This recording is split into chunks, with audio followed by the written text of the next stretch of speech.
This is the Bahamas Tonight, the Northern Edition. Good evening, all. I'm Shasheena Rolle. As always, it is so great to have you with us. Topping the news, reaction is coming into the resignation of businessman Ian Fair from the post of chairman of the Grand Bahama Port Authority. Tonight, a former president of the Grand Bahama Chamber of Commerce is examining this latest resignation and what it could mean for Grand Bahama. Megan Shepard reports. Member of Parliament and former president of the Chamber of Commerce Gregory Moss says the resignation of Ian Fair from the Grand Bahama Port Authority now provides the opportunity for a Bahamian to take over that role.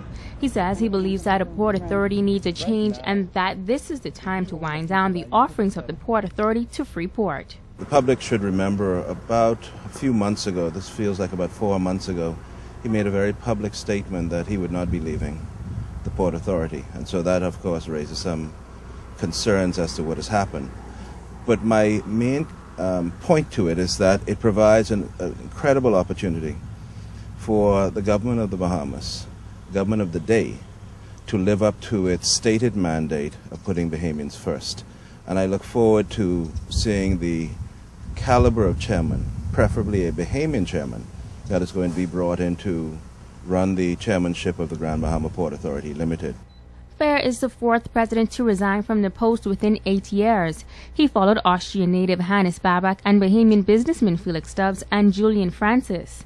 Moss says he believes there are capable Bahamians that should fill the spot. He says now is the time to rise to the level of making Freeport better for its residents. We need and we have the resources in this country to put persons with skill sets, with the connection with the people, with the understanding of our social structures, and with imagination to recreate what needs to be done in the city of Freeport, so much so that we don't need to be looking elsewhere to do it. And I would personally consider it a slap in the face to see this government enlist or allow anyone other than the Bahamian to occupy that position again, bearing in mind that that's a paid position which will require a work permit for it to be occupied.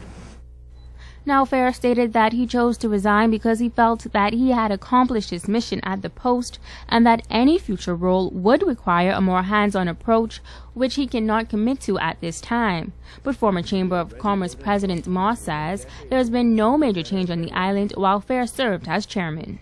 I know very little of Mr. Ian Fair, other than that he's a very accomplished businessman outside of the city of Freeport. I don't know what he has done as a chairman of the Port Authority during his tenure here, and I don't say that for good or for ill, I simply don't know. But I can say this, the proof of the pudding is in the eating.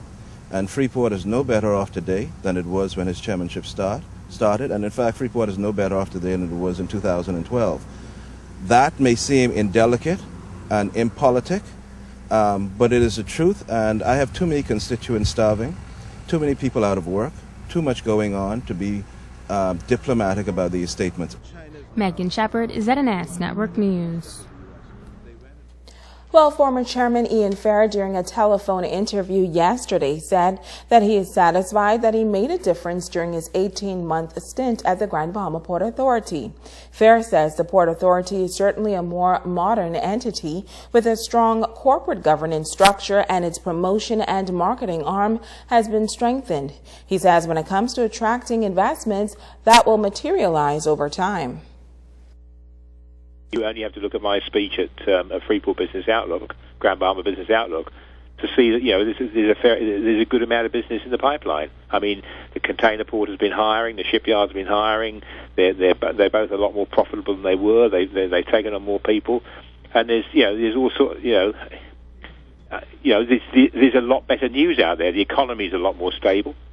Is there room for improvement? God, yes. I mean, we're in the nascent stages of the recovery. Now, Fair's resignation took effect yesterday, and Port Authority officials say there are no immediate plans to fill that post. The former chairman was asked if the absence of a chairman could impact the progress of Freeport. I think for a period of time, bearing in mind that the two shareholders are very hands-on in their approach to the company, it can. I mean, long term, it's going to be for the board to determine, whether they need a chairman. I mean, most organisations do need a chairman. The answer is yes. But I mean, is it a desperate thing to fulfil tomorrow? Well, the worst thing to do would be a knee-jerk reaction and fill it for the sake of it. I mean, it took them quite a long time to decide on me. Now, nonetheless, Ian Ferris says he has confidence in Freeport and believes there's room for growth once the economy turns around. In other news, a school designed to deal with students with behavioral issues now has a new principal. Tonight, he speaks passionately about how he plans to revolutionize the school with the help of the community. The community at large hears about Program Sure, and the only thing they can tell me is this is where we send the boys, the bad boys, really. But that's the image Program Shore's new principal, Ricardo Major, is excited about turning around. Major transferred as senior master from St. George's and is looking forward to working with the behaviorally challenged students. But I want them, the people that have the technical skills that the community needs, the electronics, the carpentry, the plumbing. I want to get persons like that are able to volunteer time. We need art persons just to come in an hour a day to be able to assist us. I also have a program that I want to start, bring on stream, and that is to be able to assist with the students that are suspended, that are put out of our regular school system, that are suspended for a week or two, that we can set up programs and partner with churches and, like I said, just all the business organizations that are able to say, Mr. Major, I'm able to take this child for one day, I'm able to take them for 2 days, just to keep them off the street, but to give them also some hope and some direction. He says the positive development of these students can only be a benefit to the community. With the crime rate of our country and even a lot of young men that are not finishing high school, I am driven with a passion that's trying to see how we can intervene, even if it calls for these young men only learning a technical skill by the time they finish high school to be able to go into the community and be able to be a benefit to the community. That's why I'm calling community-minded persons to come in. We've got an agriculture program that we can expand and do hydroponics. So I'm hoping that I hear from all the farmers in Grand Bahama that say, Mr. Major, I want to be on board with this so that I can help this young man if at the end of the day he can come out and be able to start his own farm, to be able to make a living. Program Shore is an intervention institution designed for students with chronic behavioral problems, but Major is of the view that the community must become more involved in directing the path of these students. Program Shore is a place where we are working to intervene in the challenges that these young people are having staying in the normal school as we know it, and they're coming here so that we can intervene in their behavior and all the other things by adding, giving counseling, extra counseling, and also some of the other programs that we hope to have going here. And I think that the positive things that Program Shore is about is not what the community is saying. I think the only thing they're thinking is this is where we send the bad boys. The principal is asking the community to partner with the school to positively impact the lives of these young men and women. And now this announcement.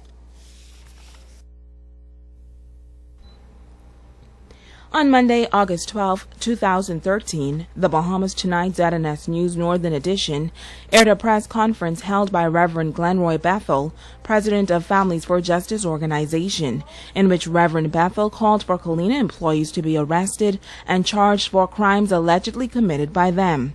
The corporation is satisfied that there was a matter involving Reverend Bethel and Kalina Insurance Company in which judgment was given in favor of Kalina Insurance Company against Reverend Bethel and regrets airing the press conference. We apologize for any inconvenience caused.